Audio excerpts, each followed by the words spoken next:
Welcome to the Best Sports Betting Podcast, where we'll talk about reviews, previews, tips and all things betting related. Brought to you by bestsportsbetting.co.za. Now, on to our hosts. How's it, punters? Welcome to the Best Sports Betting Podcast, episode 26. And today we're going to be chatting about the Premier League, the Champions League. We've got some F1 and our usual sports talking nonsense. Simon, how was your weekend? Do you have a good one? Betting-wise, wasn't so great. We didn't really get... our big bets didn't even happen, to be honest. But how was the weekend for you, sports? Yeah, it was good. I didn't actually watch a lot of sport this weekend. I was actually away up in Stanford, so I didn't see a lot of sport. But yeah, not fantastic from a betting perspective. So hopefully we can have some more luck this weekend. Yeah, I mean, we might as well just jump straight into it. I think we were both pretty keen on the United versus Pool game, which got called off due to protests, fans breaking through into the stadium, breaking through onto the pitch. Pretty sad scenes there. I mean, lots of United supporters coming out and condemning, those supporters, which I agree with. It's just a sad kind of state of affairs that we find ourselves in with the ESL and the ownership of these clubs and whatnot. Yeah, as you say, I mean, maybe not too much drama on the field, so to speak, but certainly drama off the field. As you said, I mean, Manchester United fans storming Old Trafford, getting onto the field with flares. Obviously, protests around sort of two-tiered protest, really, because it's about the Glazers' ownership of the club. Of course, this American family who's owned Manchester United for quite a long time now. Obviously the fans feeling that they've sort of lost touch with the club supporters, and obviously with Man United's recent involvement in the European Super League scandal, if you like. I think fans across England, I think they have the right to be upset about their respective clubs kind of going behind their back. Although, as I mentioned last week, I do think that from a financial perspective, these things are always a bit more complicated than they seem on the surface.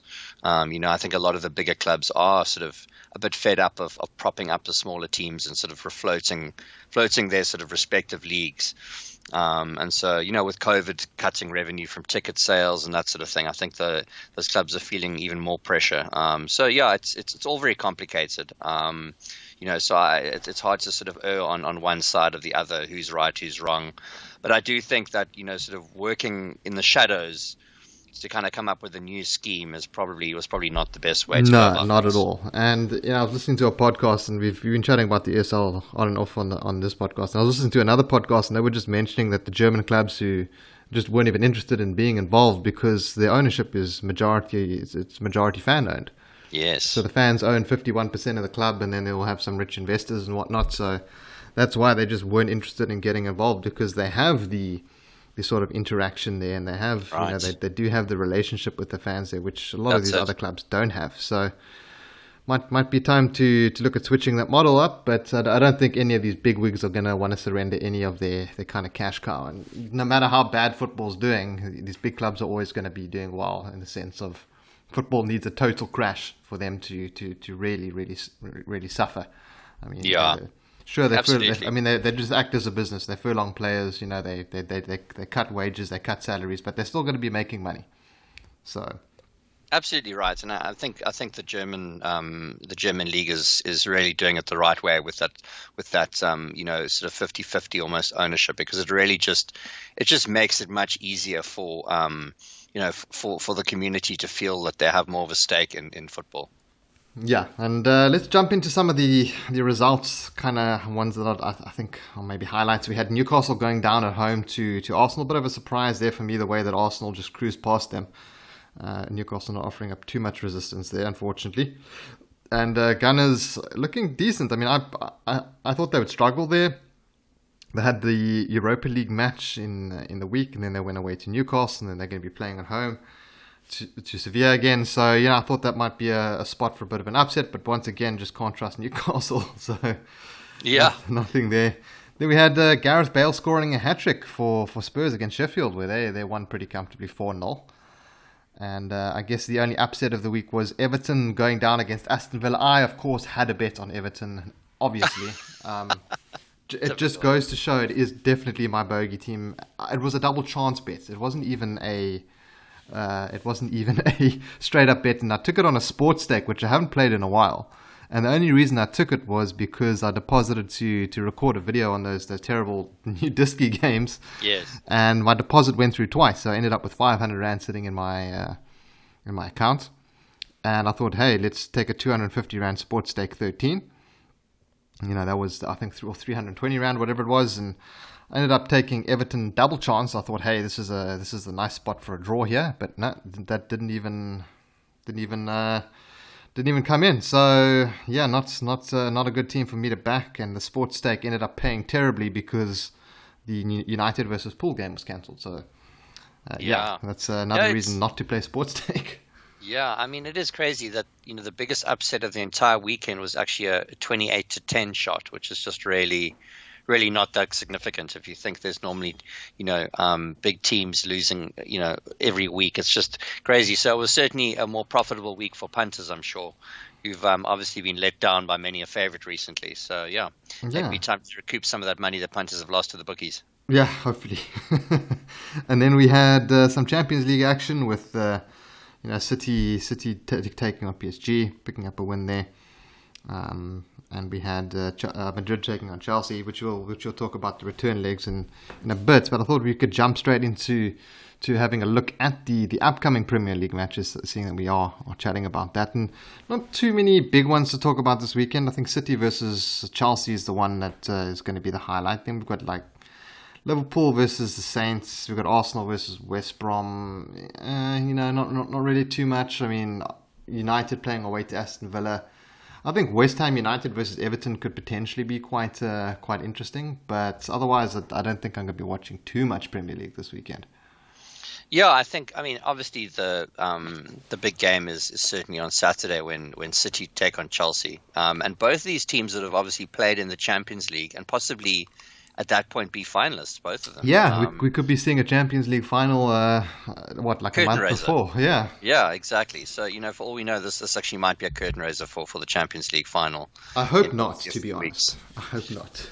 Yeah, and looking at that, just looking at this from a betting perspective, then I suppose then the question you kind of got to ask yourself is, do you expect to see similar odds for that encounter as we're seeing here? And we're getting Chelsea at around 8-10, which to me, City at around 8-10, which looks about the right price for me for a City. Yeah. I think. Look, although both these teams have got this far in the Champions League, City's path was a lot tougher. There's no doubt about that, and I also think there's still a big gap between these two sides in terms of talent and ability. So I think, if I was going to have a bet in this game, I think under 2.5 goals at 7-10, you can get that with Betway would be my pick, but certainly not a confident one by any means. Yeah, I looked at this game. I couldn't find much value. I thought about backing City, but City, they're not going to be that interested. I think, in the sense of it's not like it's a title rival to them. Obviously, they're going to be there. They're going to be there to win. I'm sure they're going to have potentially. It depends what happens. It depends what happens though with the match against PSG. I have to say. It does. It does, exactly. And I think that it's very interesting because obviously, depending. If they get booted out of the Champions League, they're obviously going to have a lot more interest, and so will Chelsea. So I think it's really going to depend on what happens on tonight and Wednesday. Yeah. But interestingly enough, what's a little bit disappointing about this EPL season that there's really no relegation battle whatsoever. With a couple of weeks left, Sheffield, West Brom, and Fulham are all dead certainties to drop down to the Championship. So that's a bit disappointing. It is. But usually these things are decided early in January. Around there, you can have a good idea. And we had Newcastle putting together some results to kind of get themselves away from that scrap. But there's teams there that do deserve to be relegated, in my opinion. What's it on 15 points or something terrible? It's no surprise really. But it's kind of sad that we don't have that battle because usually it goes down. Well, not usually. Sometimes it goes down to the last day, and that gets quite exciting. I love it when. Especially just for one or two teams, there's normally kind of one team that's a dead certainty sort of very early on in the season, and then the other two kind of battle. So that's always quite fun. But one match that I actually really like from a betting perspective this week is actually one you mentioned earlier, and I like West Ham to overcome Everton.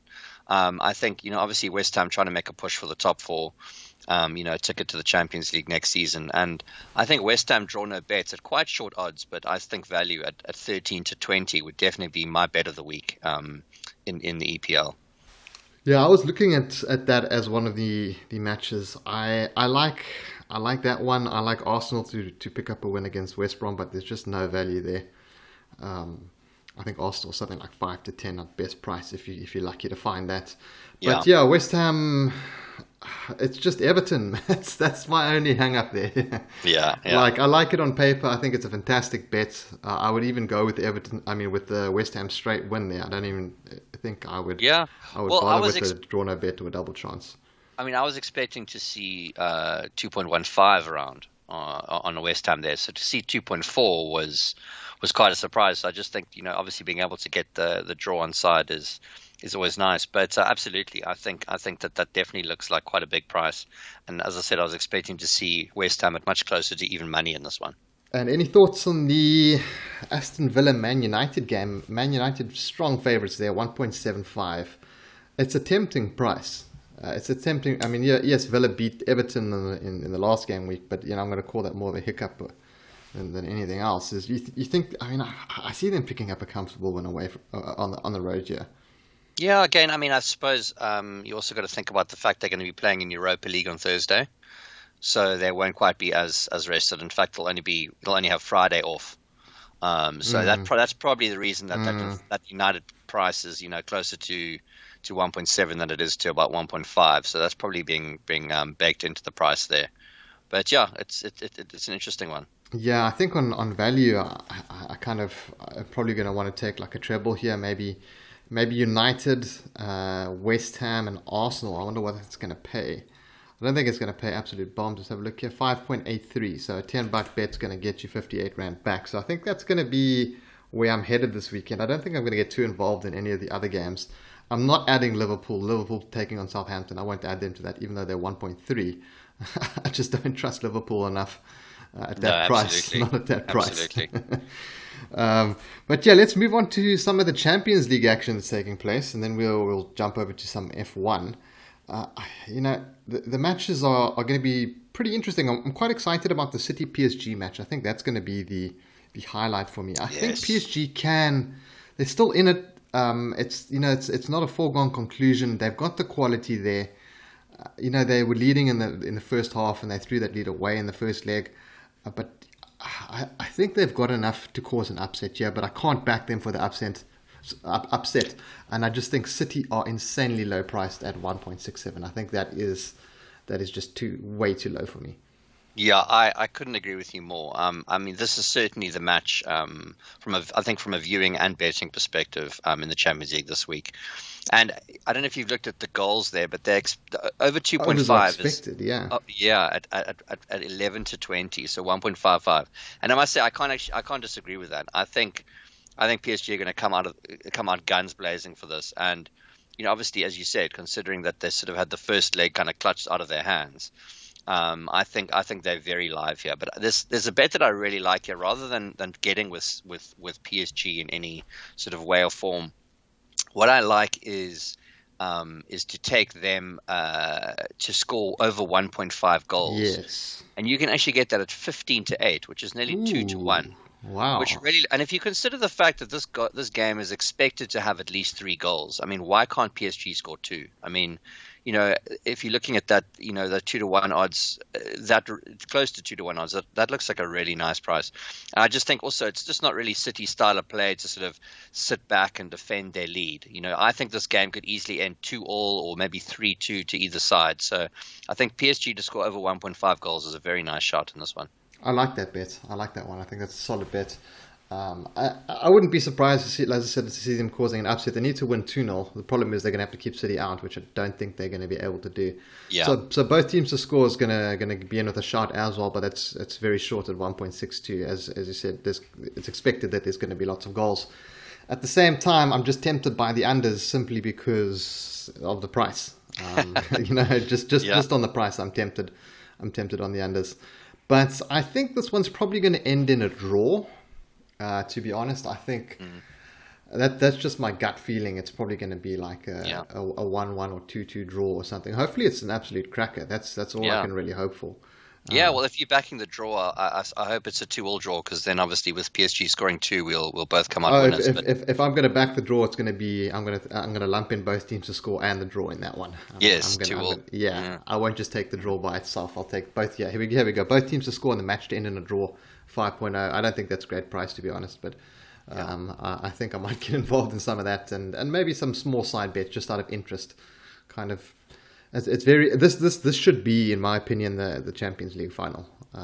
Yeah, I agree with that. Most certainly, and I think it should be a more exciting game than Chelsea Real Madrid for sure. Yes, and that's where we're gonna segue on to next is Chelsea versus Real Madrid. I don't really have an opinion on this game. I've got very little interest in either of these two kind of teams on the decline. Chelsea playing at home looked like the obvious choice here. I think unders for me is probably the biggest call that I kind of see in this one. Maybe both teams to score no.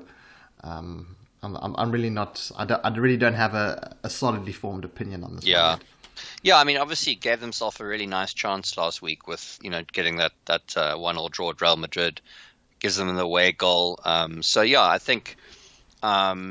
Yeah, I mean, obviously, I think there's a good chance we'll see another draw in this leg, to be honest. And I think that the match is priced like that. I mean, if you look at that, it's only about 3.3 on the draw there. So I wouldn't be surprised if we see another 1-1 draw. But look, I mean, obviously, Chelsea, the favourites here, they should be. But that looks about right to me, 12 to 10-ish. So yeah, this is a very tough one to call, honestly. I don't really have an opinion. I'm thinking here, half-time draw, full-time draw, 4.75. That looks... quite tempting, to be honest. Yeah. And unders for me, but I haven't found a decent price on the unders. Looking here at Sporting Bet, and we're getting 1.67 on under 2.5, which is just not good enough. I'd rather take like a 1-1 or something like that. But yeah, I'm not too interested in this game. I mean, yeah, sure, either of these teams probably deserve a place in the final, but I think whoever wins this one is going to lose to the winner of the PSG City in the final. Yeah, I don't think it's going to be. I hope we don't have an all English final. And I know a lot of South Africans are English football fans and whatnot, but it's just so boring. It's like the Super League argument. You're going to see these teams playing each other week in, week out in the sense, and we've seen Chelsea take on City a few times. It's nothing new. I'd love to see PSG take on Chelsea or. Or maybe City take on Madrid. That would be cool. Sure. I know. I think you have to have one of City or PSG in the final for this to be a really exciting final. Fully agree with that. Yeah, I don't want one of those. I mean, even City versus Chelsea is probably going to be a fairly dull affair. The teams just know each other so well. Yeah. But yeah. Anyway, so no real bets for me there. Let's jump over to the Formula One, where I did not follow it too closely. I know that Hamilton pulled it out the bag from what I understand. Yeah, sure. Really wasn't the most exciting race on Sunday in Portugal. From about halfway through, the front three being Hamilton, Bottas, and Verstappen, kind of separated themselves from the rest of the pack. And then towards the end of the race, you could really see there wasn't going to be any jostling for places, even among those three, because there was about a 5-second gap between each of those top three. So it really was kind of done and dusted quite early. You were basically waiting for something magical to happen, like an accident or something, for that to change. But as you said, I mean, Hamilton once again, he just showed us why he's the world's best driver. I mean, he started in third and made it up to pole position at his first opportunity. Sort of swapping places with Bottas, who started in pole position. And then he just continued to extend his lead, which was eventually 29 seconds over Max Verstappen in second. Crazy, so, yeah, 29 seconds. Yeah, just an absolute solid drive from Lewis Hamilton. Never really looked in doubt. And I see he's the upcoming race in Spain. He's now favourite at 2.1, and Verstappen for a change is slightly less favoured as the dog at 2.4. So not a big price difference, but bookies slowly starting to shorten on Hamilton as the season continues. Yeah, so the Spanish Grand Prix I've seen Barcelona this week. It's one of those rare times where you have 2 races in consecutive weeks, which is nice.